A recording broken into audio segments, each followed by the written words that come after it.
नमस्कार, आप देख रहे हैं वार्तिक टीवी और मैं हूं सुभाष शर्मा। वार्तिक टीवी के इस special program world in action में आप सबका स्वागत है। जैसा कि आप जानते हैं, वार्तिक टीवी का यह वीकली फीचर है जिसमें हम देश दुनिया की उन तमाम खबरों से आपको अवगत कराते हैं जिन खबरों ने इस सप्ताह में खूब सारी चर्चाएं बटोरी हैं, सुर्खियां बटोरी हैं और मीडिया में छाई रही हैं। इस तरह की खबरें हम आप तक लेकर आते हैं और इस प्रोग्राम में हमारे साथ विशेषज्ञ पैनल भी जुड़ता है जो इस तरह की घटनाएं हैं जिनसे हमारा देश, हमारा आसपास, हमारा रीजन प्रभावित होता है। उन सब घटनाओं के ऊपर हम विस्तार से चर्चा करते हैं, तबसरा करते हैं, उसकी एनालिसिस करते हैं। और इस पैनल में हमारे साथ होते हैं मेजर जनरल श्री सुधाकर जी और साथ ही हमारे साथ होते हैं पाकिस्तानी ऑक्यूपाइड जम्मू एंड कश्मीर मूल के इन दिनों इंग्लैंड निवासी डॉक्टर अमजद अयूब जी मिर्जा और साथ ही हमारे साथ जुड़ते हैं फॉरेन अफेयर्स के expert doctor TS Chandrashekhar ji. ये एक्सपर्ट पैनल हमारे साथ वर्ल्ड इन एक्शन के इस प्रोग्राम में होता है। हम हमारे पैनलिस्ट के पास चलें इससे पहले इस सप्ताह क्या कुछ हुआ है और आज के अपडेट्स क्या हैं वो हम आपको अवगत करा देते हैं और उसके बाद प्रोग्राम में हम आगे बढ़ते हैं। आज की यदि हम बात करें तो कोरोना महामारी से जिस तरह से पूरी दुनिया अस्त व्यस्त रही है, उसने अब नया जो वेरिएंट है ओमिक्रॉन, उससे जो दहशत दुनिया में चली है वो भयंकर चल रही है और पूरा मीडिया और पूरा आम जनमानस इससे एकदम त्रस्त है।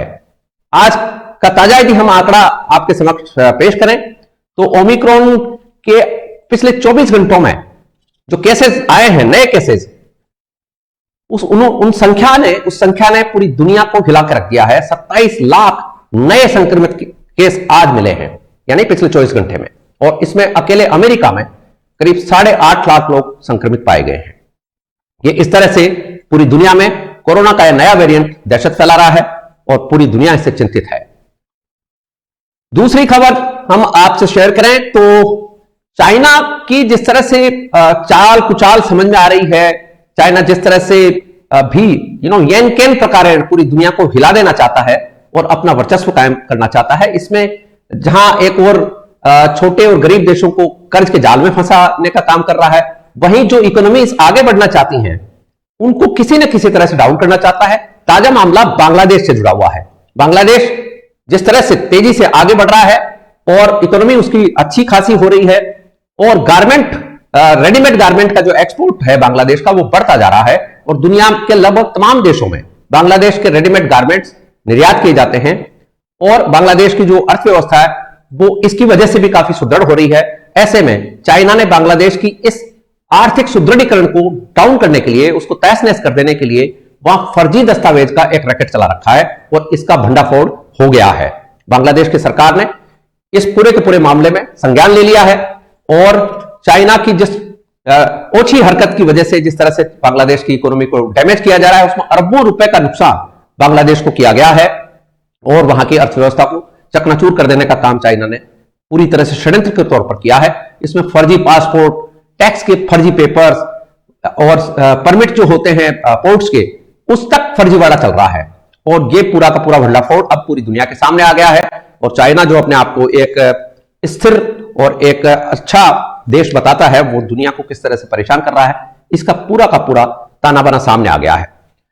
साथ ही हम आपको एक खबर पाकिस्तान की देना चाहते हैं जिसमें पाकिस्तान में इमरान खान, वहां के प्रधानमंत्री और वहां के army chief general Qamar Javed Bajwa के बीच में एक बार फिर से टकराव के हालात हैं और आमतौर पर इन मुद्दों के ऊपर हमेशा सरकारें चुप रहती हैं, लेकिन इमरान खान ने जिस तरह से कमर जावेद बाजवा के एक्सटेंशन को लेकर सार्वजनिक बयान दिया है, उससे पूरे पाकिस्तान में अब हड़कंप है। और इमरान खान ने इसी साल जो रिटायर होने हैं वहां के आर्मी चीफ बाजवा, नवंबर में रिटायर हो जाएंगे, उसके बाद एक्सटेंशन होगा या नहीं होगा इसको लेकर सार्वजनिक बयान दे दिया है। इससे पाकिस्तान में जो इक्वेशंस हैं आर्मी के और सरकार के बीच में, वो एकदम सड़क पर आ गए हैं। तो ये चर्चा पाकिस्तान में चल रही है और साथ ही पाकिस्तान की बात चल रही है तो आज पाकिस्तान में एक बहुत ही दर्दनाक हादसा हुआ है और यह हादसा वहां के एक हिल स्टेशन मरी में हुआ है। मरी रावलपिंडी जिले का एक कस्बा है और ये इस्लामाबाद से करीब 30 किलोमीटर दूर है। यहां पर भारी बर्फबारी और ट्रैफिक जैम की वजह से ये करीब 21 लोगों की जान गई है और 21 लोग इसमें मारे गए हैं। बहुत ही दर्दनाक हादसा है। हमारी संवेदनाएं मृतकों और मृतकों के परिवारों के प्रति हैं। हम इस बारे में हमारे साथ डॉक्टर अमजद मिर्जा जुड़ रहे हैं, उनसे पूरी विस्तार से जानकारी लेंगे और पता करेंगे कि क्या मामला है, कैसे हुआ है। तो ये रहा मामला पाकिस्तान से जुड़ा हुआ। अब एक खबर हम सेंट्रल एशियाई देशों की देंगे, जिसमें कि सेंट्रल एशिया के देश कजाकिस्तान में हालात और बिगड़ गए हैं और वहां पर जिस तरह से फ्यूल प्राइसेस को लेकर प्रदर्शन हुए, हिंसक प्रदर्शन हुए, उसमें वहां की सरकार को इस्तीफा देना पड़ गया था। अब वहां पर ऐसे हालात हो गए हैं कि वहां अतिवादियों का कब्जा हो गया है और सरकारी बिल्डिंग्स को नुकसान पहुंचाने का काम चल रहा है। और इन हिंसक प्रदर्शनकारियों की वजह से वहां जो हिंसा हुई है उसमें अब तक यदि हम बात करें तो करीब 50 लोगों की जान जा चुकी है और सैकड़ों लोग घायल हो चुके हैं।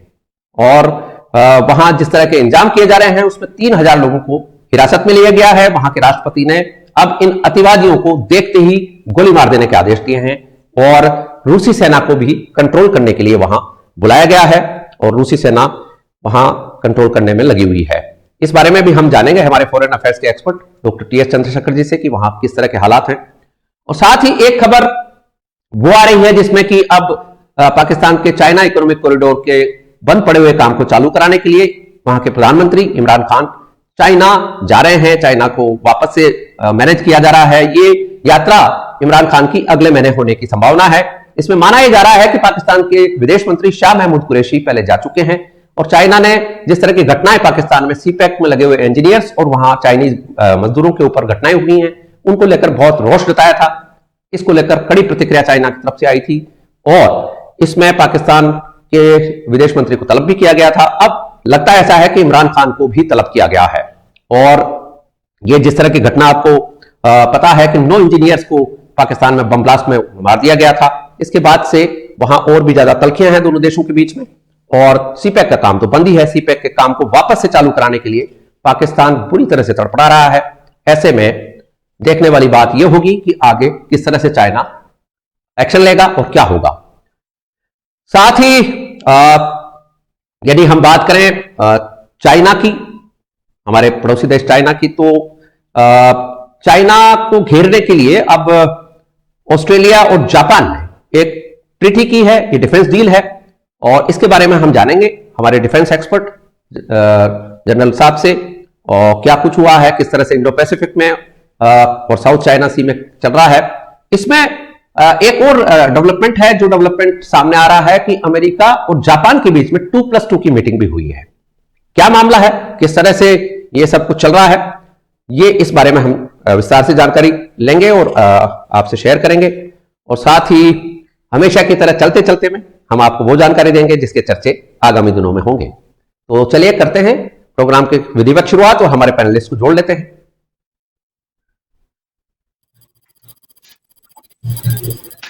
स्वागत है जनरल साहब, स्वागत है डॉक्टर साहब, स्वागत है चंद्रशेखर जी, स्वागत है, नमस्कार। हमारे साथ जुड़ चुके हैं नमस्कार मेजर जनरल सुधाकर जी और साथ ही पाकिस्तानी ऑक्युपाइड जम्मू एंड कश्मीर मूल के इन दिनों इंग्लैंड निवासी डॉक्टर अमजद मिर्जा और साथ ही हमारे साथ जुड़ चुके हैं फॉरेन अफेयर्स के expert doctor T S Chandrashekhar ji. तो सबसे पहले मैं डॉक्टर साहब से प्रोग्राम की शुरुआत कराना चाहता हूं और यह जानना चाहता हूं कि आज जो हादसा मरी में हुआ है, सबसे पहले तो हम चूंकि ये बर्निंग न्यूज है, लेटेस्ट न्यूज है, इसके बारे में थोड़ा हमारे व्यूअर्स को बताएं कि क्या किस तरह का ये वाकया है, किस तरह की घटना हुई है। बहुत ही दर्दनाक घटना है। जी, बहुत शुक्रिया। बात यह है कि ये जो हादसा हुआ है मरी हिल्स में, ये एक हिल स्टेशन है और पाकिस्तान में जब सर्दियां आती हैं और मरी में जब बर्फ पड़ती है तो बहुत सारा टूरिस्ट वहां बर्फ के साथ खेलने, एंजॉय करने के लिए मरी का रुख करते हैं। कोई डे ट्रिप पे जाता है, कोई 2 दिन के लिए जाता है। तो अचानक मरी में जो लोगों का रश है वो बहुत ज्यादा बढ़ जाता है। लेकिन ये कोई पहली दफा नहीं है ऐसा हुआ, हर साल ऐसा होता है और पिछले 40, 50, 60 सालों से ये सिलसिला चल रहा है, लेकिन ऐसा वाकया कभी पहले नहीं हुआ। अब इसमें जो बताया जा रहा है वो ये सरकारी तौर पर तो ये कहा जा रहा है कि 25 के करीब लोग घायल हुए हैं, मरे हैं इसमें, लेकिन हमारी जो इतलात है वो ये है कि इसमें मरने वालों की तादाद 50 से ज्यादा है। अब ये वाकया कैसे हुआ? इसकी शुरुआत होती है 5 जनवरी को, जब दोपहर 2:30 बजे वेदर डिपार्टमेंट ने एक वेदर अलर्ट जारी किया मरी के लिए और इसके इर्द गिर्द के जो इलाके हैं जिनको गलियात कहा जाता है उनके लिए, कि 6 और 7 जनवरी को यहाँ शदीद बर्फबारी होगी और एक वेदर अलर्ट की सिचुएशन है। तो उसके बाद किसी ने तवज्जो नहीं दी सरकार ने, और लोगों को जब ये पता चला कि भाई 6 और 7 तारीख को बर्फबारी होगी, तो 7 तारीख को बहुत सारे लोग जो है वो मरी की तरफ गए। और जो सरकार बता रही है वो ये है कि 1 लाख गाड़ियां जो है वो दाखिल हुई उस इलाके में, और उसमें अब ये 1 लाख गाड़ियां गई हैं तो ये वापस भी आ सकती थी, लेकिन आगे एक मिलिट्री का कॉन्वॉय जा रहा था और इस मिलिट्री के कॉन्वॉय का जो स्पीड है वो बहुत स्लो थी वेदर कंडीशंस की वजह से, जिसकी वजह से पीछे एक बैकलॉग ट्रैफिक का हो गया और तकरीबन 25,000 कार्स जो है वो पीछे फंस गई। और इस दौरान बर्फबारी जारी रही और इतनी बर्फ पड़ी कि सड़क जो है उसके ऊपर गाड़ी का चलना ना सिर्फ मुश्किल हो गया बल्कि गाड़ियां बर्फ में दबना शुरू हो गई। फौज का कॉन्वॉय तो आगे निकल गया, लेकिन ये जो लोग थे 20-25 हजार लोग ये वहां फंस गए, और इसमें से 1,000 गाड़ी ऐसी थी जो एक डेंजर जोन में फंस गई। और ये जो मौतें हुई हैं इसी इलाके में हुई हैं। अब इसमें सोचने वाली बात यह है कि एक टूरिस्ट रिजॉर्ट है, हिल स्टेशन है, गर्मियों में तो बहुत लोग जाते हैं वहां पे, लेकिन सर्दियों में भी बर्फ देखने के लिए जाते हैं। तो सर्दियों का जो इंतजाम है बर्फ का वो नहीं था। एक तो किसी जगह पे भी सड़क के ऊपर सॉल्ट नहीं फेंका गया कि स्नो जो है वो मेल्ट हो जाए और वो ट्रैवलिंग के लिए आसानी हो। दूसरा ये है कि जब आप टूरिज्म को प्रमोट करते हैं तो आप उसको सेफ बनाते हैं, उसके लिए पहाड़ी इलाकों में शेल्टर्स बनाते हैं, थोड़े थोड़े फासले पे 5-5 मील के फासले पे शेल्टर होते हैं, उनमें आप आग जलाने का बंदोबस्त करते हैं, आप वहां पे फर्स्ट एड स्टेशंस बनाते हैं, आप वहां पे जो इमरजेंसी फूड ब्लैंकेट्स और मेडिसिन जो है इसकी हर 5 मील के ऊपर आप जो है वो स्टेशन बनाते हैं इसका, एक्सेट्रा एक्सेट्रा। तो ये नहीं था, ये नहीं हुआ। ये नहीं है कि इसका बजट नहीं होता, लेकिन वो बजट करप्शन की नजर हो जाता है। अब इमरान खान गवर्नमेंट जो है, जब इन्होंने ये देखा कि कश्मीर की वादी में इस साल 1 लाख से ऊपर टूरिस्ट आया है, तो इन्होंने पैनिक किया और इन्होंने एकदम से टूरिज्म को बहुत ज्यादा प्रमोट करना शुरू किया ताकि ये भी साबित कर सकें कि जी देखें गिलगित बल्तिस्तान में, मरी में, इन इलाकों में लोग जो है वो टूरिज्म बहुत फैल रहा है। लेकिन उन्होंने टूरिज्म की सेफ्टी का कोई बंदोबस्त नहीं किया था। दूसरा इसका पहलू जो है वो ये है कि पाकिस्तान की हुकूमत जो है वो फकड़ हो चुकी है, वो बिल्कुल फारग हो चुकी है, उनके पास कोई पैसा नहीं है। लिहाजा टूरिज्म के जरिए जो है इंसान की जान को खतरे में डाल के उन्होंने ये पैसा कमाने का एक जरिया बनाया और इंसानी जानों के साथ उन्होंने खेला और अब ये लोग मर गए।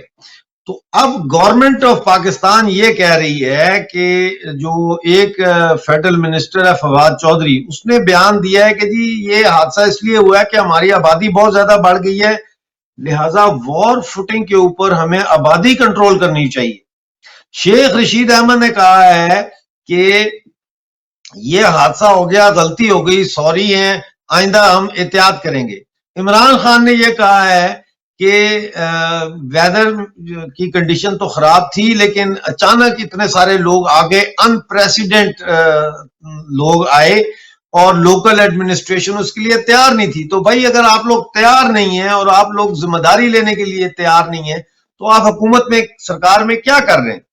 इसके साथ मैं आपको यह भी बताता चलूं कि गिलगित बल्तिस्तान में बड़ी शदीद बर्फबारी हो रही है, मरी से भी ज्यादा, और वहां पे कल स्कर्दू शहर है जो बल्तिस्तान का और उसके इर्द गिर्द के जो इलाके हैं वहां पे कल सड़कें बंद होने की वजह से, वही है कि सॉल्ट नहीं फेंकते, सड़कें बंद हैं, 7 औरतें जो है उन्होंने इमरजेंसी डिलीवरी सड़क के ऊपर दी है। एम्बुलेंसेस जहां पहुंच सकी वहां पहुंची और उन्होंने एम्बुलेंसेस वालों ने भी सड़क पे खड़े होके जो है बच्चे डिलीवर किए।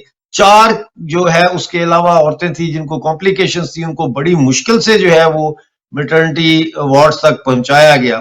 तो जनरली स्पीकिंग जो सिचुएशन है पाकिस्तान की, वो हर लिहाज से जो है वो अब ना सिर्फ ये कि बर्दाश्त के काबिल नहीं रही, बल्कि इसके अंदर एरोगेंस का एलिमेंट भी जो है वो अब बहुत ज्यादा सामने आ गया है। ये इसके अलावा जो है मैं आपको ये बताऊं कि जो पाकिस्तानी कब्जे वाले गिलगित बल्तिस्तान की सो कॉल्ड लेजिस्लेटिव असेंबली है, जो कि एक कानून भी नहीं पास कर सकती, एक ट्रांसफर भी नहीं कर सकती, उसके मेंबर हैं आगा शहजाद। उन्होंने कहा है कि जो गंदम कटौती के बाद भी जो गंदम गिलगित बल्तिस्तान को आ रही है, उसका 20% इस्लामाबाद में चोरी कर लिया जाता है, यानी कि गवर्नमेंट के लोगों के साथ मिलके, और उसकी स्मगलिंग की जा रही है। और अस्तोर में उन्होंने कहा है कि अस्तोर में डजन्स ऑफ ट्रक्स जो है वो अस्तोर से निकाले जा रहे हैं, स्मगल किए जा रहे हैं बाहर। तो ये सारी सूरत हाल है। और बिजली नहीं है यहाँ गिलगित बल्तिस्तान में, और बहुत बुरे हालात हैं जी। जी, तो कैन यू हियर मी?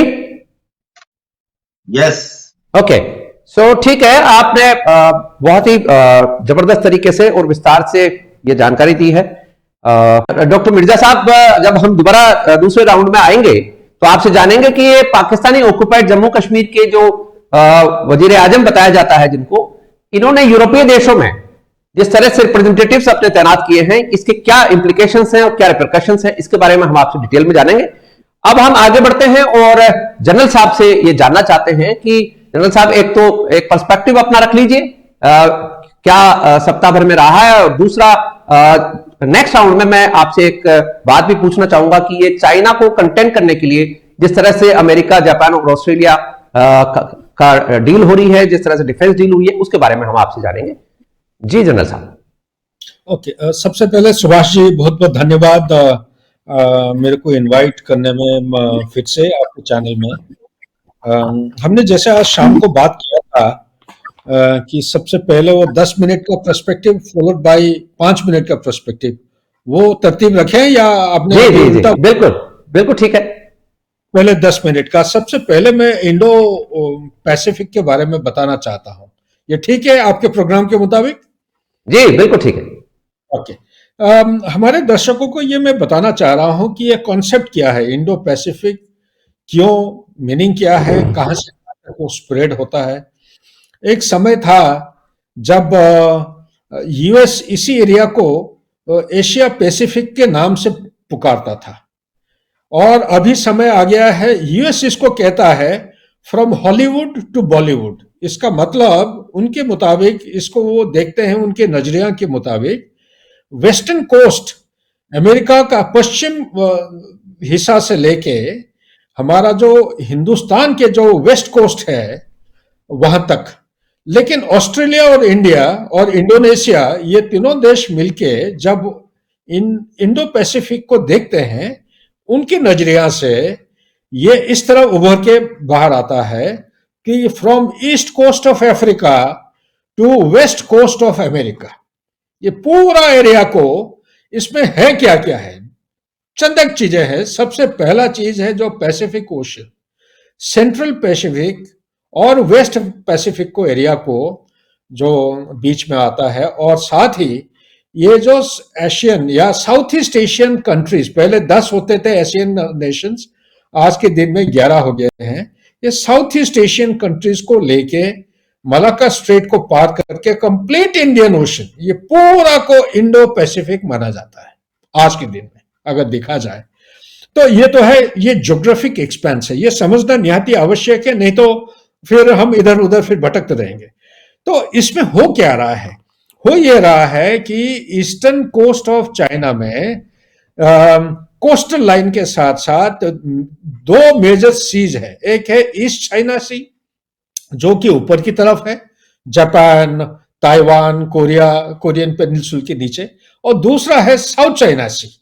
ये साउथ चाइना सी में आप अगर देखेंगे काफी सारे देश इसमें इन्वॉल्व हैं। आप वियतनाम लीजिए, फिलीपींस लीजिए, इंडोनेशिया का है, काफी हद तक ये सारे छोटे छोटे छोटे छोटे छोटे देश इसमें उनका, उसमें चंद एक मुद्दे सामने आते हैं। इंटल वाटर, टेरिटोरियल सी, फिर कंटिग्यूअस जोन, एक्सक्लूसिव इकोनॉमिक जोन। इस चक्कर में चाइना जब से 70s, मिड 70 डेंग जियाओपिंग के टाइम से इसके ऊपर उन्होंने नजर डाल के रखे हैं। उस समय से इनका धीरे धीरे धीरे धीरे, आप आज के दिन में जो हिंदुस्तान के खिलाफ कार्टोग्राफिक वॉरफेयर वो चला रहे हैं, ये कार्टोग्राफिक वॉरफेयर जो रीनेमिंग ऑफ लोकेशन है, ये साउथ चाइना सी में 1983 से स्टार्ट हो गया था। और देखते देखते देखते देखते जब विश्व का ध्यान मिडिल ईस्ट की तरफ चला गया, उस समय चाइना साउथ चाइना सी में जो जो आइलैंड, छोटे छोटे आइलैंड और रिक्लेम्ड आइलैंड्स जो हैं, जो आर्टिफिशियली उन्होंने बनाया है, उसको बढ़ाते गए और किसी का ध्यान इस तरफ नहीं आया। और आज के दिन में उन्होंने साउथ चाइना सी के ऊपर कंप्लीट जो UNCLSO है, अनक्लोस के खिलाफ एक सिग्नेटरी होने के बावजूद भी ये फ्रीडम ऑफ नेविगेशन और ये फ्री फ्लो ऑफ नेविगेशन की ये परमिशन नहीं देते हैं। इसको कब्जा करके रखे हैं जैसे कि अपना जमीन अपना दरिया है। ये क्यों कर रहे हैं, ये एक स्पेशल सेशन आगे जब होगा आपके चैनल के माध्यम से हम बताएंगे। चाइना यहाँ पे साउथ चाइना सी में क्यों एक्टिव हो रहा है, उसका कोई एक कारण है। लेकिन मैं अभी इधर कहना चाहता हूं, अमेरिका जिस तरफ अफगानिस्तान से एक डिसऑर्गेनाइज्ड ह्यूमिलेटिंग विड्रॉल किया है हड़बड़ी में, और अभी विश्व का ध्यान इंडो पैसिफिक की तरफ चला गया है, बहुत सारे कारण हैं। लेकिन एक केंद्र बिंदु को मैं इधर सामने पेश करना चाहता हूं हमारे व्यूअर्स के लिए। सबसे पहला चीज है, करीब करीब $5 ट्रिलियन, करीब करीब $5 ट्रिलियन का एनुअली हर साल जो है पूरा विश्व का ट्रेड साउथ चाइना सी से गुजरता है। 5 ट्रिलियन ये मान के रखिए। इसी तरह दूसरा पॉइंट है कि ये जो डेली विश्व का जो मर्चेंट शिपिंग है, वो मर्चेंट शिपिंग का जो आप रेशियो लेंगे, 1/3 ऑफ ऑयल ट्रेड, पूरा दुनिया का, पूरा विश्व का जो करीब यह आता है, आज के दिन में 35% हो गया है। ये जब हिसाब किताब मैंने ये पढ़ा था केस है, वहां पता चला था कि करीब 33%, 1/3 of world's global trading merchant shipping consist of oil trade. 2/3 जो है ये लिक्विड नेचुरल गैस है पूरा विश्व का, ये इसी के थ्रू ही गुजरता है साउथ चाइना सी के बीच में से। और नेक्स्ट पॉइंट है, चाइना क्यों इस सेंसिटिव है, क्योंकि इसको चाइना मानता है ये नेवल क्रॉस रोड है, जो कि बहुत ही महत्वपूर्ण, जो vital for Chinese global supply chain. आपको पता होगा 2008 को उन्होंने स्टार्ट किया था the string of pearls, India को पूरा चारों तरफ से घेर डालने के लिए। 2013 को उन्होंने BRI स्टार्ट किया था। BRI तो टोटल बजट जो है आमतौर पे डिस्कशन होता नहीं है, ये 4 ट्रिलियन के आसपास है, लेकिन ज्यादातर आप देखेंगे फिगर है 1 ट्रिलियन वो इन्वेस्ट करें पूरा 120 देशों में। ये है अफ्रीकन नेशंस हैं, आपका यूरेशियन नेशंस हैं, आपका यूरोप में भी कोई कोई नेशन स्टेट्स हैं, साउथ ईस्ट एशिया, हमारा साउथ एशिया में उन्होंने काफी जो बिलियंस ऑफ डॉलर्स उन्होंने इन्वेस्ट कर रखा है।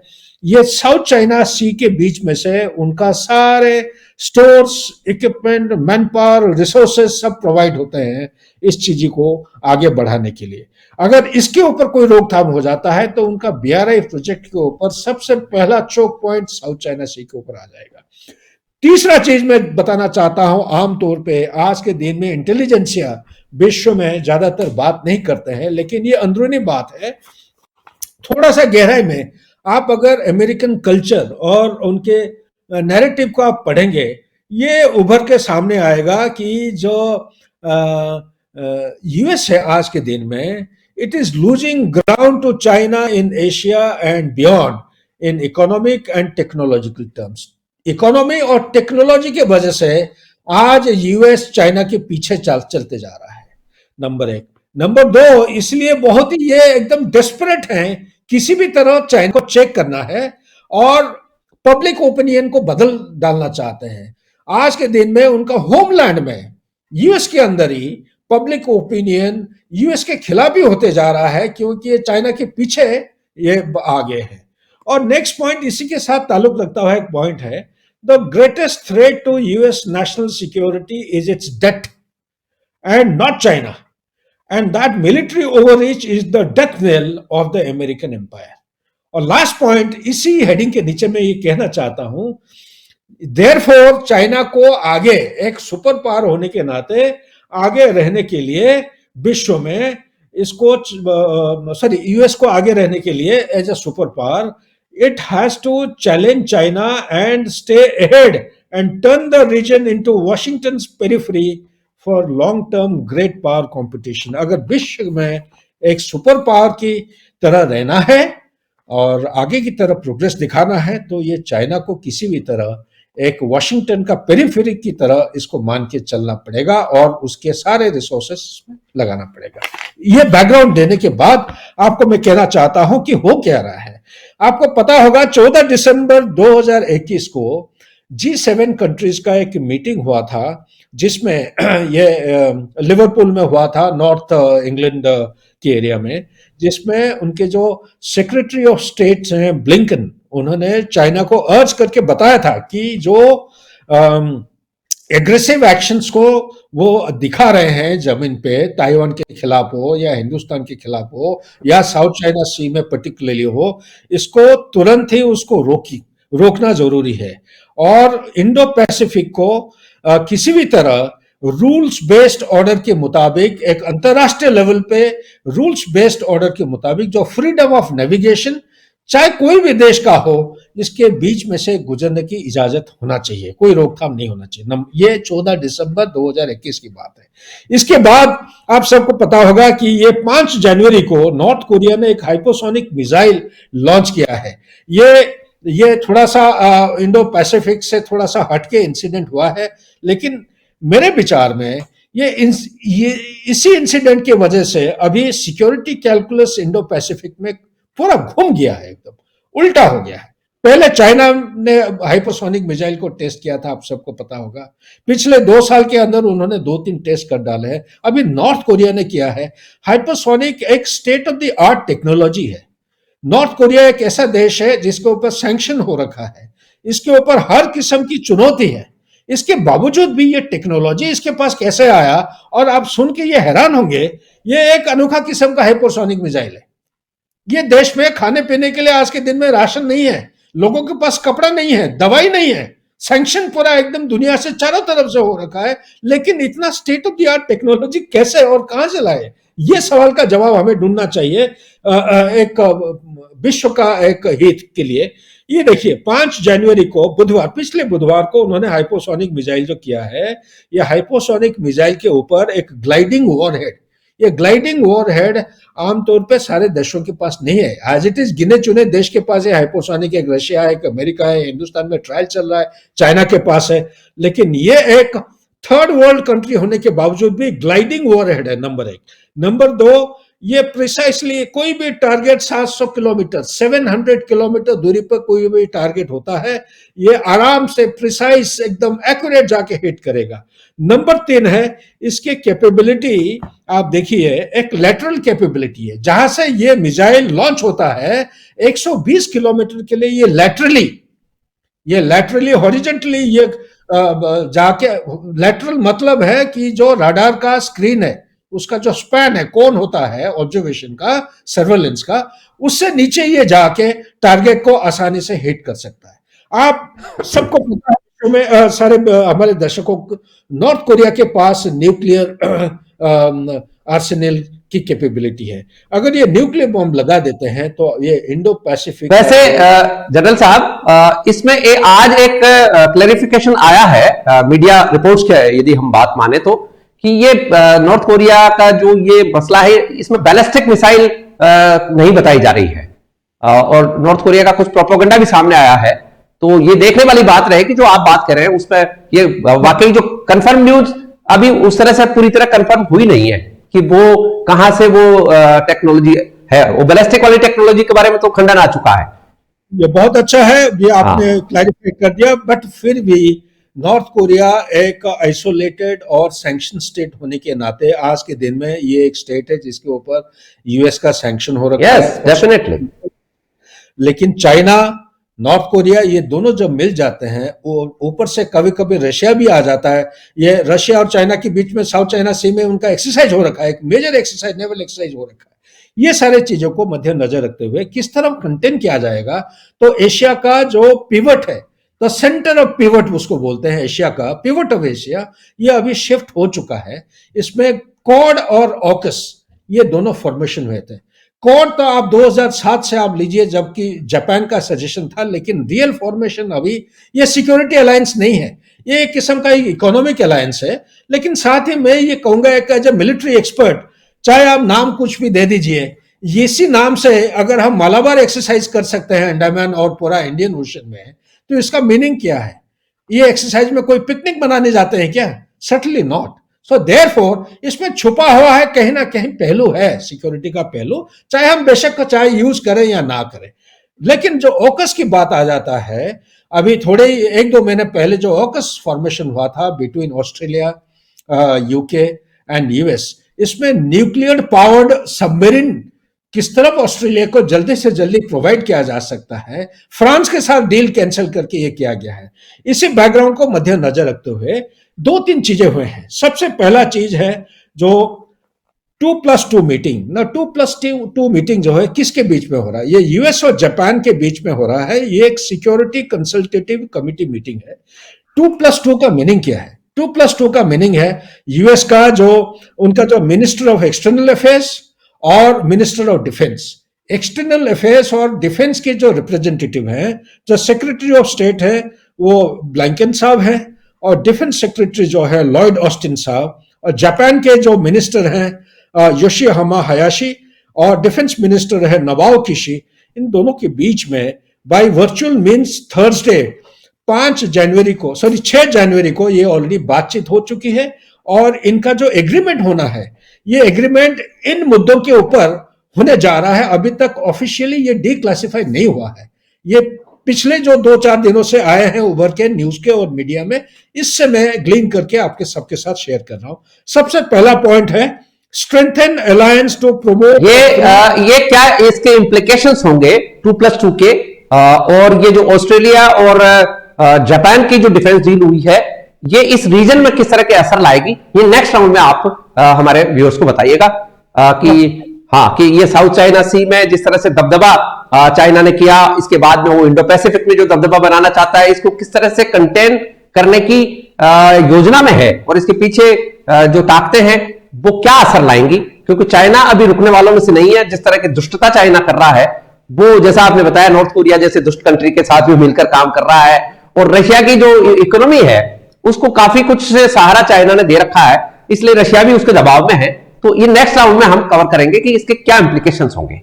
ओके जी, तो अब हम चाहेंगे चंद्रशेखर जी एक बार अपना पर्सपेक्टिव रख लीजिए, और दूसरा 2 मुद्दे जो आज के हैं जो चंद्रशेखर जी से हम जानना चाहेंगे हमारे व्यूअर्स के लिए। एक तो कजाकिस्तान की जो प्रॉब्लम चल रही है, और दूसरा ये जो चाइना ने रोबोटिक जो आर्मीज वहां तैनात करने का जो एक खबर है, इसके बारे में क्या कहेंगे? जी चंद्रशेखर जी। नमस्ते सुभाष जी, और good evening major general ji, and also doctor Amjad ji, Amjad भाई, नमस्ते सर। बहुत पॉइंट्स मेजर जनरल ने कवर किया था, पूरा वर्ल्ड का एक राउंड आ गया था। इन 15 मिनट्स ही is covered the whole world politics, but presently before going to talk about Kazakhstan, मैं पहले इंडिया का नेशनल सिक्योरिटी का बारे में बात करना चाहता हूं। Number 1, Indian prime minister going and getting stranded for 20 minutes, 20 minute जाकर पाकिस्तान और इंडिया का 10 किलोमीटर बॉर्डर में जाकर वो 20 मिनट खड़ा था। ऑलरेडी भी chief of defence staff general Rawat ji, हम 1 महीने भी नहीं हुआ है, सेकेंड इंसिडेंट ऐसे हो रहा है। देखिए, एक देश सुपर पावर, हम कभी भी इंडिया नहीं बोलता है हम सुपर पावर है, बट और भी India is a powerful nation in the world. But आप कितना भी इंटरनल पॉलिटिकल डिफरेंस हो, ऐसे जाकर प्राइम मिनिस्टर स्टक हो गया उधर 20 minutes. We were all very shocked. आप इंडिया का अंदर कुछ भी पॉलिटिक्स करिए, कांग्रेस हो, बीजेपी हो, जेडीएस हो, बीएसपी हो, एसपी हो, you don't care. But when it is India's national leaders, their security, their priority is 1.3 billion people's responsibility. So this is number one. After losing General Rawat ji, ये number दूसरा second lapse, ये बहुत seriously देखना है and it has to be considered, because we don't want to lose our leaders for no reason of them. आप उधर rally में आदमी है नहीं है, पंजाब ने गवर्नमेंट ने उसको सारे सिक्योरिटी दिया नहीं दिया, that is not important for me. My prime minister going and stuck 10 kilometre border में स्टक हो गया, तो that is a shame for me. कौन कौन वो सारे डिजाइन किया था, कौन कौन प्लान किया था, दे ऑल यही मामला चाइना में हुआ तो, यही मामला अमेरिका में हुआ तो वो कॉन्सिक्वेंसेस दूसरा था। This is this is biggest and worst security breach which has happened. That तो अभी एक महीने भी नहीं हुआ। 20 देखिए, इंडियन माइंड कितना जल्दी सारे भूल जाता है। हमारा सर, हम साउथ कोरिया में पीएचडी किया था, हम एक जनरल मर गया तो पूरा देश एकदम छुट्टी दे जाता है। इंडिया में general Rawat sir, he had put lot of attention to India, he died and we whole country was with him। उसका बाद में एक महीने में हम अभी तक लेसन नहीं सीखा तो क्या है? We have to become serious, this is very important। Already एक दो we lost महात्मा गांधी जी भी हो, नहीं तो राजीव गांधी हो, इंदिरा गांधी हो, we already have instances। so politics is different। National government agencies उसका प्रोटेक्शन करना और proper planning responsibility very very important. India should think about it, number one sir. Sorry, मैं दूसरा टॉपिक में ना, ये रेलेवेंट टॉपिक है, बिल्कुल ठीक है। और इस पूरे वीक में जिस तरह से हम सर, हाँ, आप जनरल साहब बोलिए। डॉक्टर चंद्रशेखर साहब, ये बहुत ही इम्पोर्टेंट पॉइंट आप जो सामने ला रहे हैं आज के दिन में। ये दुख भरा कहानी नहीं है, ये एक super criminal type of offence. इसमें हमें ध्यान देना चाहिए। 1988 में एक, जितना मैं थोड़ा वो जानता हूँ क्योंकि मैं स्पेशल ऑप्स में था, मैं ही लोगों को सिलेक्ट करके प्राइम मिनिस्टर साहब की सिक्योरिटी की डील करता था। एक एक्ट है, पार्लियामेंट एक्ट है। उस पार्लियामेंट एक्ट के मुताबिक जब भी हमारे प्राइम मिनिस्टर साहब कहीं बाहर जाते हैं, एक छोटा सा फौज में उसको लेआउट ग्रुप बुला जाता है। कुछ दिन पहले, 2-4 दिन पहले ये जाते हैं, उस एरिया को पूरा सर्वेलेंस करते हैं, सैनिटाइज किया जाता है, रूट रेकी होता है, और उनका जहां जहां पे ऑब्जर्वेशन के नीचे रखते हैं रूट को, वो आदमियों को उधर छोड़ा जाता है। उधर वो सैनिटाइजेशन कौन था रिस्पॉन्सिबल, उसमें स्टेट और सेंटर के बीच में कोऑर्डिनेशन होता है। ये कौन था, इसमें अकाउंटेबिलिटी यहां पे आना चाहिए, इन्वेस्टिगेशन।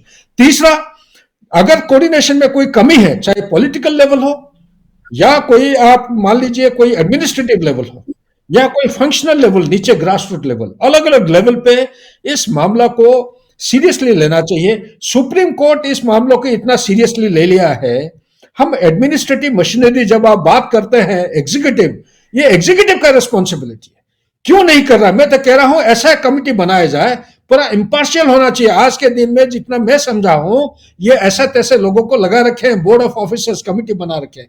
इसमें आपको इंडिपेंडेंट अथॉरिटी, जिसमें इनका इंटीग्रिटी के ऊपर कोई डाउट नहीं किया जा सकता है, ऐसे लोगों को डिटेल करिए ताकि इंपार्शियल जजमेंट और असेसमेंट करके जो जो फेल हुए हैं उनको सामने लाया जाए और उनके खिलाफ एक्शन लिया जाए, तब जाके ये सुधर होगा। उनका नमूना जब तक नहीं बनाएगा हिंदुस्तान, तब तक ये चलते रहेगा।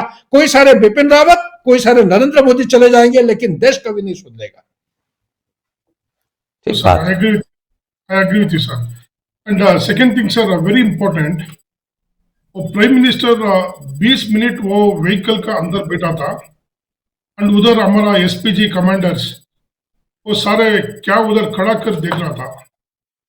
ये इतना ह्यूमिलेशन था एक भारतीय एक सिटीजन ऑफ इंडिया को, सारे वर्ल्ड का टेलीविजन ये दिखाया है। ये सारे सारे सारे इंडियन का इजरत का, it's our self respect. We could, हम अभी न्यूक्लियर बम टेस्ट कर रहे हैं, मार्स जा रहा है, चंद्रयान कर रहा है, हमारा प्राइम मिनिस्टर को हम 20 मिनट तक ऐसे मिलिट्री रिस्क एरिया में, वो उसका लाइफ का खतरनाक था, हम उधर छोड़ा था।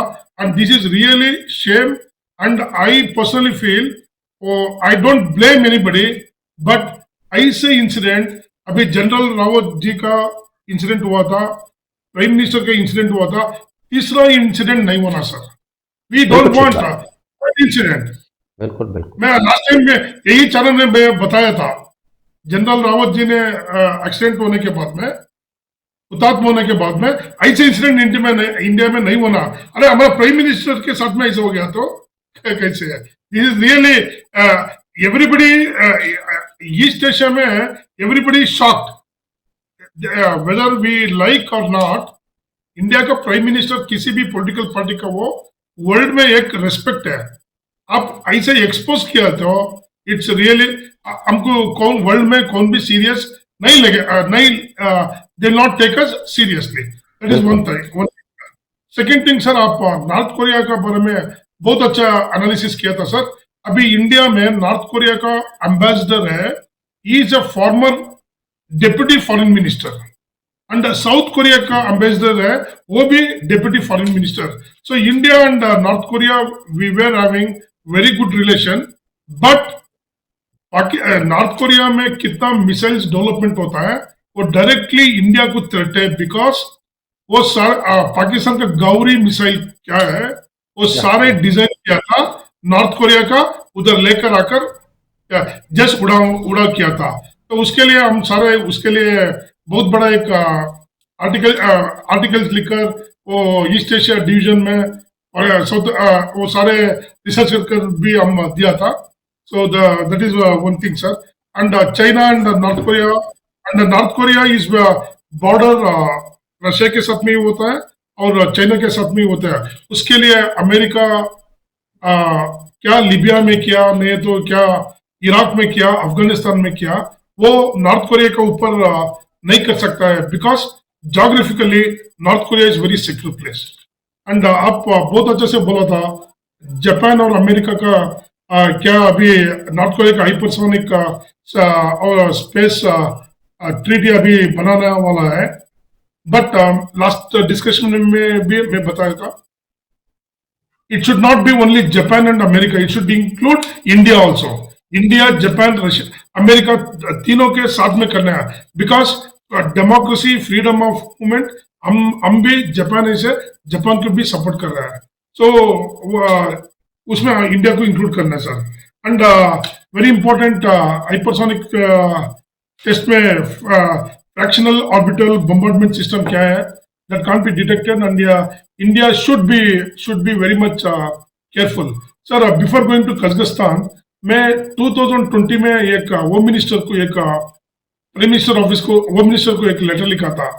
अभी इंडिया में कितना जीपीएस सारे है, इन केस इमरजेंसी में वो सारे स्टॉप हो गया, स्पेस में कुछ अटैक हो गया, क्या हमारे पास अल्टरनेटिव है? So I wrote in 2020 that mail, and now I got the message last week that India is going to get, they have the alternatives for everything. So this is one news which I wanted to share. Then sir, very important, Kazakhstan, अभी Kazakhstan में बहुत worst political developments हो रहा है। Turkey सोच रहा है Kazakhstan को डिवाइड करने के लिए, साउथ टर्की अभी क्या लड़ाई हो रहा है उसको, उससे वो जिनजियांग प्रोविंस को, चाइना का जिनजियांग प्रोविंस को टच कर उधर ईस्ट तुर्कमेनिस्तान क्या मूवमेंट है चाइना का ऊपर, उसको फैलाने में शुरू कर रहा है। एंड कजाकिस्तान में रशिया को डायरेक्ट थ्रेट है।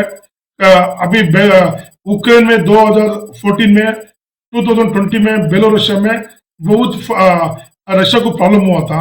अभी यूक्रेन अभी कजाकिस्तान में भी ज्यादा झगड़ा होकर अभी रशिया का 3000 सोल्जर्स है उधर अभी है, तो उधर ज्यादा प्रॉब्लम हो गया। तो रशिया का क्या पेरीफेरी स्टेट्स है उसमें बहुत बड़ा प्रॉब्लम हो जाता है। कलेक्टिव सिक्योरिटी ट्रीटी ऑर्गेनाइजेशन वो कजाकिस्तान आर्मेनिया इसके से रशिया ने किया है, वो सारे रशिया का ओरिजिन रशिया का लीडरशिप क्वेश्चन हो जाएगा। तो the country which is going to benefit Kazakhstan का क्राइसिस में चाइना के साथ में कजाकिस्तान का 1700 किलोमीटर का बॉर्डर लाइन है और उधर भी लैंड डिस्प्यूट है उसका पास। तो कजाकिस्तान में बहुत ऑयल है और 40% वर्ल्ड का यूरेनियम डिपॉजिट उधर से आता है।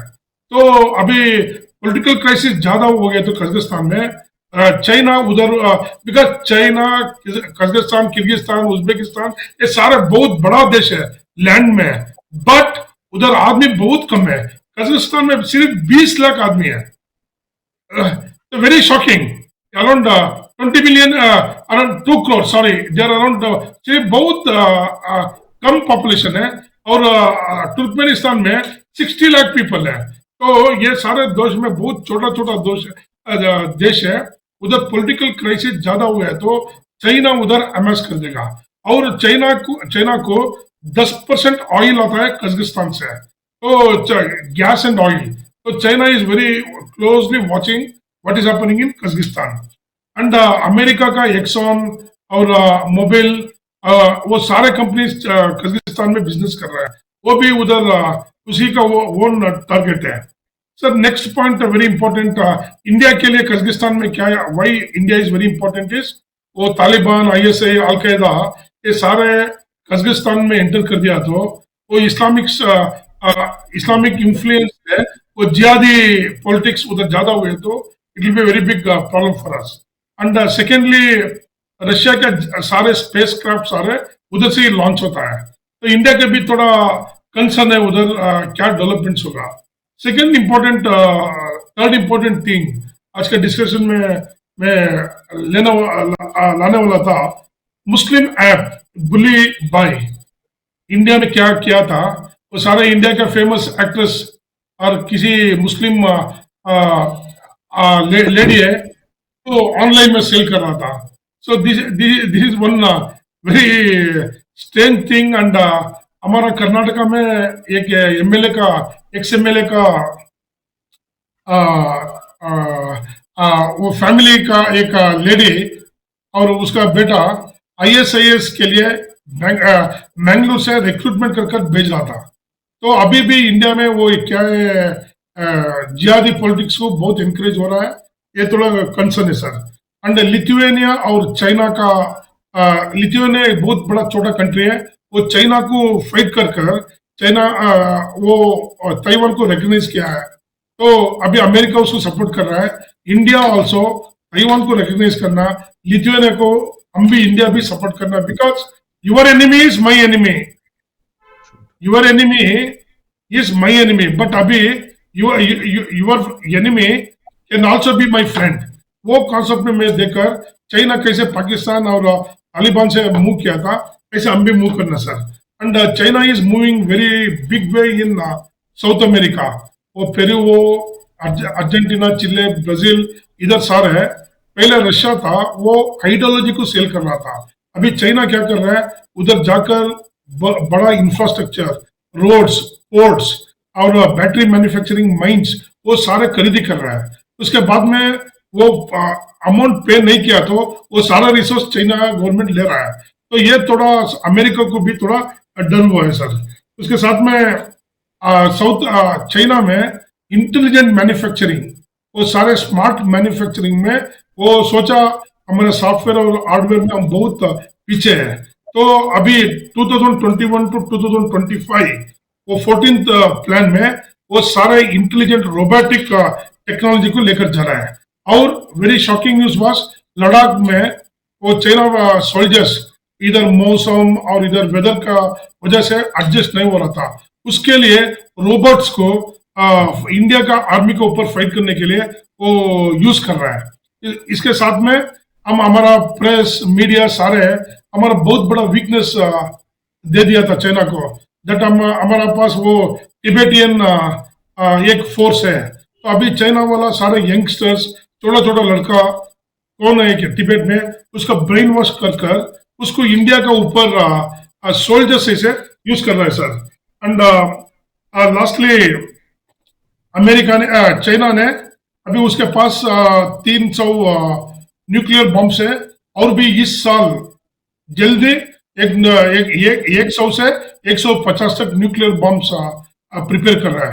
ये सारे देखे तो इंडिया को 2022 में बहुत डेंजरस लग रहा है।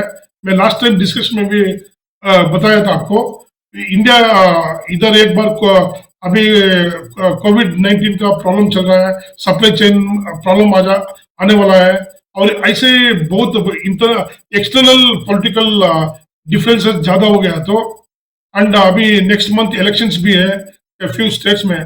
Political instability in India can have lot of effect on economy and also India's position geopolitically in the world. Good, very good point, and बहुत ही विस्तार से आपने बताया। और ये जो आपने पॉइंट उठाया है लिथुआनिया का, और साथ ही इसमें अभी यदि हम बात करें तो चाइना के इस डेट ट्रैप में श्रीलंका और मालदीव भी फंसे हुए हैं। तो और जिस तरह से ताइपेन है यानी ताइवान ने लिथुआनिया की मदद का $200 मिलियन का ऐलान किया है, ये बहुत ही ज्यादा इस तरह का एक डायनेमिक शिफ्ट है वर्ल्ड पॉलिटिक्स में कि भारत को इसमें इंटरवीन करना चाहिए। आपका बिल्कुल अच्छा सजेशन है ये। और इन देशों को, जहां चाइना की ये कॉन्फ्लिक्ट जोन में फंसे हुए जो कंट्रीज है, इनको अपने साथ भारत को लेना चाहिए। इसमें ताइवान जो है वो सबसे पहला, और फिर लिथुआनिया है, मालदीव है, श्रीलंका में तो शायद अभी एक झटका चाइना को हम दे चुके हैं ऑयल टैंकर्स के मामले में, वो तो एक भारत की बड़ी जीत है। और साथ ही आपने जो ये मामला उठाया है कजाकिस्तान का, इसमें निश्चित रूप से वर्ल्ड पावर्स का भी खेल चल रहा है, गेम चल रहा है। वहां चूंकि 70% इस्लामिक पॉपुलेशन है, और बाकी जो है वो जो दूसरा बड़ा जो वर्ग है वो क्रिश्चियन कम्युनिटी है।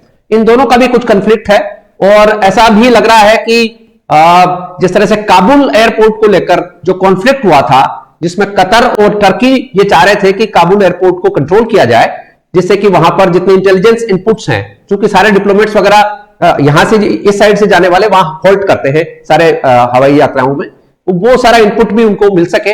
और जिस तरह के अटैक्स काबुल एयरपोर्ट्स पर हुए थे, अब फाइनली ये तालिबान को और आईएस खुरासान को बीच में डालकर कतर ने और टर्की ने वहां की सुरक्षा ले ली है। इसी तरह का कुछ गेम प्लान वहां चल रहा है कजाकिस्तान में, वो हम हमारे दर्शकों को टाइम टाइम पर बताते भी रहते हैं हमारे डिफरेंट प्रोग्राम्स में। तो ये तो रहा पूरा एक पर्सपेक्टिव। अब फाइनली अंत में जनरल साहब से हम चाहेंगे ब्रीफ, बहुत ही 2 मिनट का एक राउंड, और उसमें वो जो बात है साउथ चाइना सी की, इंडो पैसिफिक की, वो क्या इंप्लीकेशंस होंगे वो आप जरा हमें बता दीजिए। टाइम हम थोड़ा क्रॉस कर रहे हैं इसलिए।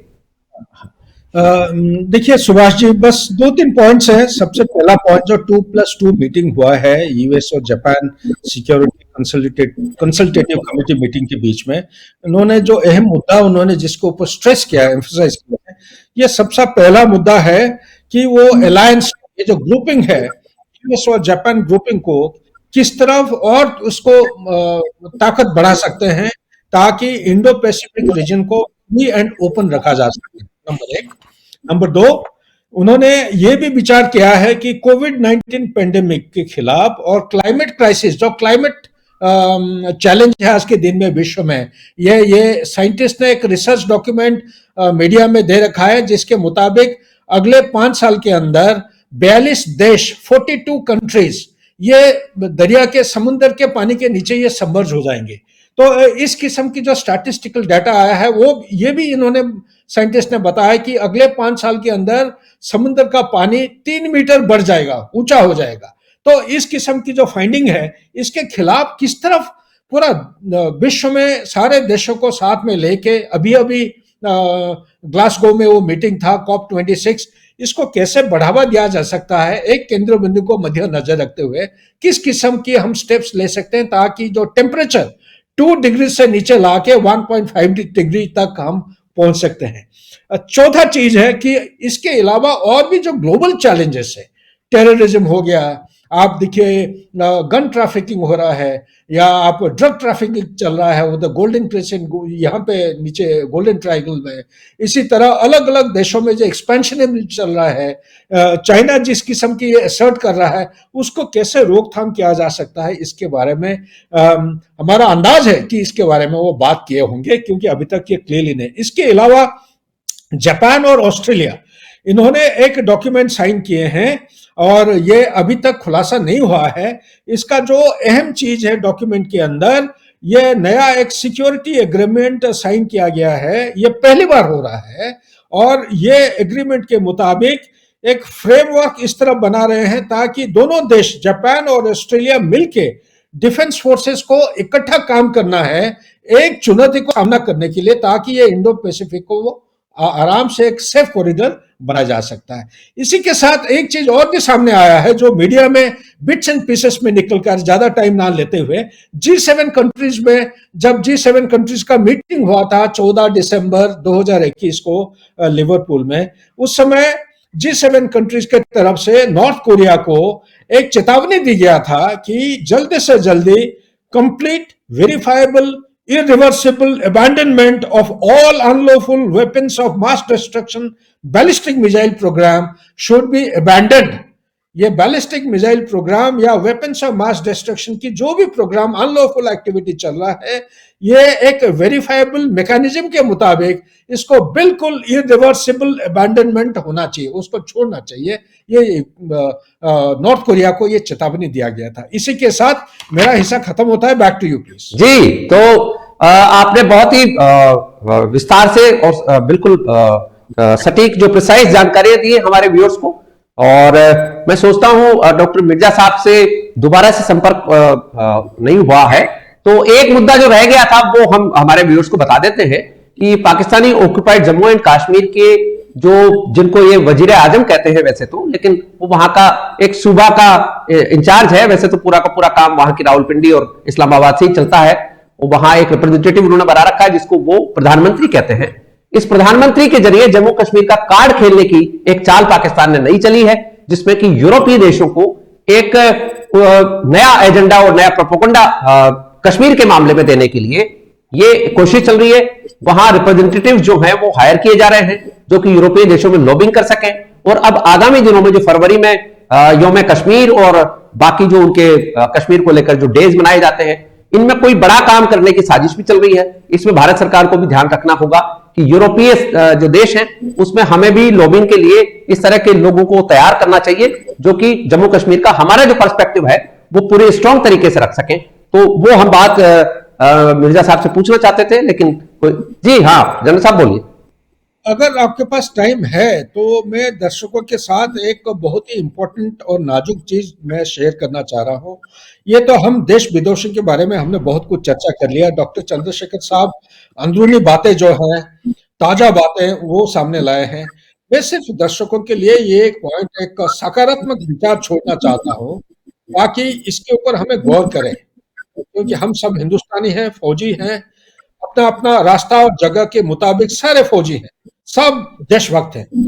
ये जो सिलीगुड़ी कॉरिडोर है, ये सिलीगुड़ी कॉरिडोर का लंबाई है 200 किलोमीटर बाई जो नैरोएस्ट पॉइंट है कोई कहता है 20, बट मेरे हिसाब के मुताबिक ये 17 to 18 किलोमीटर है नैरोएस्ट पॉइंट, और जो बढ़ते जाता है 20 किलोमीटर तक। 17 to 18 किलोमीटर से लेके 20 किलोमीटर लंबाई है 60 किलोमीटर। लेकिन जब आप उसको छोटा करते हैं और करते हैं जो नैरो एरिया जो टारगेटेड है, ये करीब करीब 60 किलोमीटर लंबाई का एक कॉरिडोर है।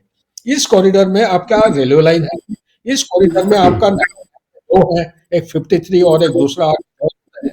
इस कॉरिडोर में एक बागडोगरा एयरपोर्ट, एक हाशिमारा का एयरपोर्ट है। इस कॉरिडोर में आपके मिलिट्री इंस्टॉलेशन, एसएसपी का हेडक्वार्टर है। एसएसपी एक ऐसा संस्था है जो आपके नेपाल और भूटान बॉर्डर को देखता है। बीएसएफ है जो बांग्लादेश बॉर्डर को देखता है, और आपका आईटीबीपी का भी उधर हेडक्वार्टर कुछ है, उधर देखता है। ये एक ऐसा जगह है जहां पे नेपाल, भूटान, चाइना, बांग्लादेश ये बहुत करीब है, ये बहुत नजदीक है। चाइना के बाद जब मैं करता हूं तो झम्परी रिज हर आम आदमी के दिमाग में आना चाहिए। झम्परी रिज, ये रिज एक ऐसा हिस्सा है जो गेमोचिन से जाता है भूटान की तरफ, जिसको चाइना लेके बैठा है कि गेमोचिन जो है वाटरशेड गेमोचिन नहीं है। मैं क्लैरिफाई करना चाहता हूँ, चंद एक पॉइंट्स यहीं पे क्विक पॉइंट्स में बताना चाहता हूँ।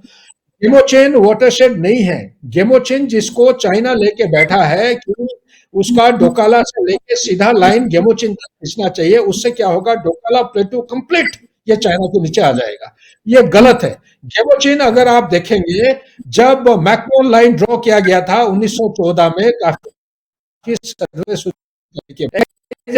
बाटांगला बाटांगला एक रिज लाइन है। ये रिज लाइन पूरा वाटरशेड लाइन प्रिंसिपल के ऊपर लाइन खींचा जाता है। वहां से लाइन स्टार्ट करके ये है सिक्किम, आपका भूटान और तिब्बत, ये तीनों का एक ट्राई जंक्शन पॉइंट है।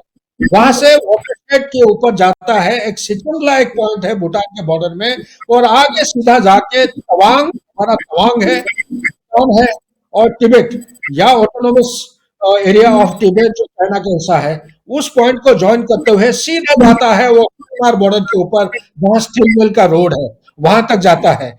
बार बार चाइना मीडिया के जरिए से हमारे दर्शकों को भड़काने की कोशिश कर रहा है कि वाटरशेड वो नहीं है, बल्कि गेमोचिन जो पटांगला से लेके काफी साउथ में है, सिलीगुड़ी कॉरिडोर के तक है। वो अगर सिलीगुड़ी कॉरिडोर इसलिए वो गेमोचिन को लेना चाहता है क्योंकि उसका जो चुंबी वैली है, ये एक डैगर के, एक दाग की तरह हमारे एरिया के अंदर इसका जो नुकीला हिस्सा है पॉइंट कर रहा है। ये इसको चौड़ाई बढ़ाना चाहता है। अभी हमारे बातचीत चलना चाहिए। मैं सरकार के लिए ये गुजारिश करूंगा, बांग्लादेश के साथ बात करके, जो बांग्लादेश का जो नॉर्थ वेस्ट कॉर्नर है, जगह का नाम मैं भूल रहा हूं, तालारिया या ताला ताला ऐसा कुछ जगह है, ये करीब चंद किलोमीटर्स का एक छोटा सा एरिया है। वो कंधे को हमें खरीदना चाहिए। वो हमारे जो सिलीगुड़ी कॉरिडोर को विड्थ को बढ़ा सकता है। इसी तरह नेपाल का जो कॉर्नर आ रहा है, साउथ ईस्ट कॉर्नर, जहां पे चाइना ने एक रेलवे लाइन, एक हाईवे भी बना रहा है, वहां तक पहुंचा दिया है, वो भी कॉर्नर हमारे पास आना चाहिए। इसी तरह भूटान के साथ बात करके, जो चीज चाइना कर रहा है भूटान के साथ, वो चीज हम भूटान के साथ क्यों नहीं कर सकते।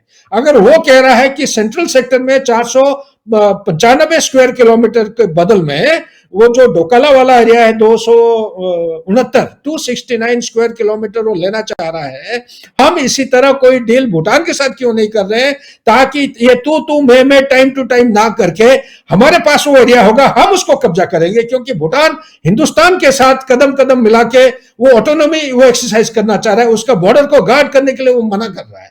इसी थॉट के साथ मैं छोड़ना चाहता हूं, क्योंकि सिलीगुड़ी कॉरिडोर डेवलप किया जाए एक फ्यूचर हांगकांग सिटी की तरह, ताकि यही लोग जो नेबरिंग कंट्री से मेडिकल ट्रीटमेंट, एक एकेडमिक हब बन जाए, एक एम्प्लॉयमेंट अपॉर्चुनिटी बने, उधर टिम्बर, टी और टूरिज्म, ये 3T को कैसे बढ़ावा दिया जा सकता है, उसको मद्देनजर रख के इसको थोड़ा हमें प्रोमोट करना चाहिए। नहीं तो साउथ ईस्टर्न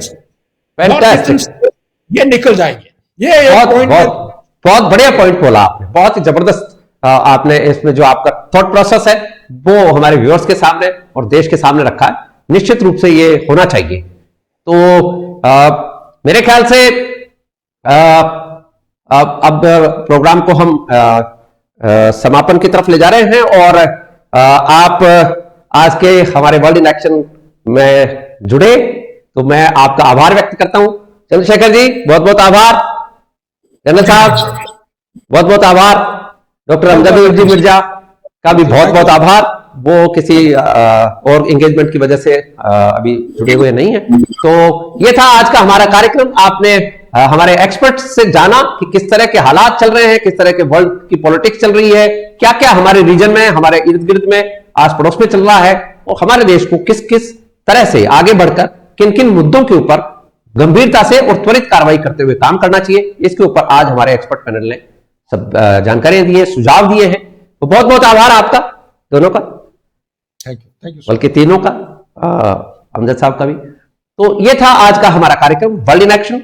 अब हमेशा की तरह चलते चलते में हम आपको वो जानकारी दे रहे हैं जो कि अब आगे दिनों में भी चर्चा में रहेगी, और ये जो चर्चा जुड़ी हुई है, ये चाइना को अब ब्रिटेन ने भी आड़े हाथों लिया है, और अब ब्रिटेन भी चाइना से दो दो हाथ करने के मूड में आ गया है। असल में ब्रिटेन ने चाइना के ऊपर सीधा आरोप लगाया है कि वो गरीब और विकासशील जो देश हैं उनको हड़प जाना चाहता है, उनको डेट ट्रैप में लेना चाहता है, और ये कतई ठीक बात नहीं है। और साथ ही उइगर मुसलमानों के मुद्दे पर और हांगकांग में चल रहे जो मानवाधिकारों के हनन के मामले हैं, इस पर भी ब्रिटेन ने चाइना को खरी खोटी सुनाई है। हालांकि इससे चाइना बुरी तरह से तिलमिलाया है और इसके मामले में मीम्स बनाकर, जो 007 जेम्स बॉन्ड फिल्म्स हैं उनके मीम्स बनाकर यूरोपीय देशों की, पश्चिमी देशों की मजाक भी चाइना ने उड़ाई है। लेकिन चाइना इस मामले में कुछ भी इस तरह की बचकानी बात कहे, लेकिन ब्रिटेन के इंटेलिजेंस के जो चीफ हैं उन्होंने भी कल ही अपने बयान में कहा है कि चाइना इस तरह से जो एक्टिविटीज कर रहा है वो ठीक नहीं है और ये मीम्स बनाकर इस तरह की भद्दी बातें करना ठीक नहीं है। और जो हमें पब्लिसिटी चाइना दे रहा है फ्री में, चाइना का सरकारी मीडिया, वो ठीक है, लेकिन जो मुद्दे हैं उनको एड्रेस चाइना को करना पड़ेगा। इस तरह से ब्रिटेन भी अब चाइना के इस विस्तारवादी इंपीरियलिस्टिक जो पॉलिसीज हैं और जो षड्यंत्रकारी पॉलिसीज है, साजिश की जो पॉलिसीज है, इनके खिलाफ आंकड़ा हुआ है। तो यह था आज का हमारा कार्यक्रम। आपने हमें ज्वाइन किया, इसके लिए आपका आभार, धन्यवाद। I wish you good luck, success and happiness. Thank you so much.